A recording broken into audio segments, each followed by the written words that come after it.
మన సోదర మిత్రులు వేరు వేరు కంట్రీస్ లో ఉన్నటువంటి అందరూ కూడా ఎన్ఆర్ఐస్ నిన్న తాడేపల్లిలో బయలుదేరి బస్ యాత్ర స్టార్ట్ చేయడం జరిగింది. మన సజ్జల రామకృష్ణారెడ్డి గారి జెండా ఊపి ఈ బస్ యాత్రని స్టార్ట్ చేశారు. బస్ యాత్రలో భాగంగా ఫస్ట్ మన రాజమండ్రి రావడం జరిగింది.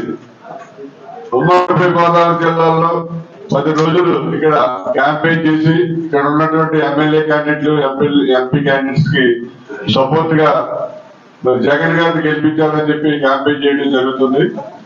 ఈ రోజు స్టార్టింగ్ ఫస్ట్ డే మన మహంకాళేశ్వర ఆలయంలో మహాదేవుడు ఆశీర్వచనాలు తీసుకుని ఫస్ట్ ప్రెస్ మీట్ ఇక్కడ పెట్టడం జరిగింది. మరి దీనికి కార్తీక ఎల్లప్రాయణ ఈయన ఎన్ఆర్ఐ యూరోప్ కి కన్వీనర్ అయిన మన గోదావరి ఎన్ఆర్ఐ బస్ యాత్రకి ఇన్ఛార్జ్ కూడా ఈయన కార్తీక్ గారు.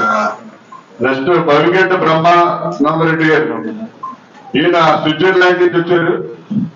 ఆ స్విట్జర్లాండ్ వైఎస్ఆర్ సిపికి ఆయన కోఆర్డినేటర్ బ్రహ్మానందరెడ్డి.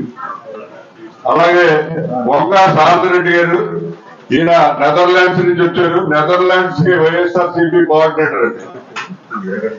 అలాగే వినోద్ పేరూరి, ఈయన ఐర్లాండ్ నుంచి వచ్చారు.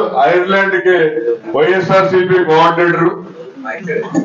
అలాగే కిషోర్ యాదవ్ తలిపి, ఈయన ఇటలీ నుంచి వచ్చారు. ఇటలీ నుంచి కోఆర్డినేటర్ అక్కడ వైఎస్ఆర్ సిపికి. అలాగే కుమారస్వామి, ఈయన కువైట్ నుంచి వచ్చారు. దుబాయ్కి అక్కడ ఈయన కోఆర్డినేటర్ అండి వైఎస్ఆర్ సిపికి. అలాగే కామేష్ తాతపూడి, ఈయన జర్మనీ నుంచి వచ్చారు. అక్కడ జర్మనీ వైఎస్ఆర్ సిపి కోఆర్డినేటర్. వీళ్ళంతా కూడా మొత్తం 30 మంది వచ్చారండి. టీంకి చాలా పేర్లు ఉన్నాయి.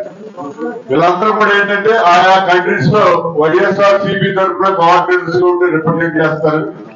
మన జగన్ గారిని గెలిపించాలి, మళ్ళీ మనకి జగన్ గారి ప్రభుత్వం అధికారంలోకి రావాలని వీళ్ళ యొక్క సొంత డబ్బులు ఖర్చు పెట్టుకుని అక్కడి నుంచి సెలవు మీద డ్యూటీలకి సెలవు పెట్టుకుని ఇక్కడికి వచ్చి మరి బస్సు ఒకటి తీసుకుని ఆ బస్సు మీద బస్సు యాత్ర చేస్తూ ఈ ఉమ్మడి గోదావరి జిల్లాలో మన వైఎస్ఆర్ సిపి పార్టీ ఎమ్మెల్యేలు ఎంపీలని గెలిపించాలని చెప్పి రావడం జరిగింది.